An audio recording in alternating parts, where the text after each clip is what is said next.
Sewing the bullet holes. When I finally could sew his damaged clothes, I looked at the small hole in his heavy coat, then tossed it aside, amazed. I decided to leave it that way for luck. The coarse threads of his burgundy sweater seemed to re-knit after the slug pushed through. The shirt was creased and bloody, not torn, so it must have been crumpled above his waist. But the slacks required attention. The bullet entered near the back seam of the waistband and lodged under the skin at the base of the spine. A cop pulled it out like a splinter of shrapnel. The doctors called it a miracle. They were gray corduroy, worn soft. The fiber in the back of the band was shredded, and a small tuft of wine-colored wool was embedded in the dent. It's amazing. This happened in 1982, and I cannot get through this poem without stumbling. It's 1982. They were gray corduroy, worn soft.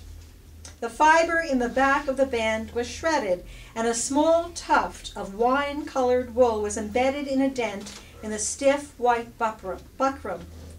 He wore no belt that day, so merely the thickness of buckram shifted the bullet's angle of entry downward to a fabric more vulnerable and kept the bullet near the surface of his flesh. The white cotton nearest his body was stained. My finger probed the hole and followed the root over and over, the way I kept asking, what happened if they held a gun to your head? What did you do? What did they say? What did you think? Finally, I threaded the needle and stitched the gap closed. It took longer for the scab to heal. Now a shiny spot marks the wound, a glossy scar. Now when he lies on me and my hands reach around his back to press his bulk against my crest, I find the point of entry and gently rub. My fingers search his flesh, feel the bullet, then with a shudder they pull it out.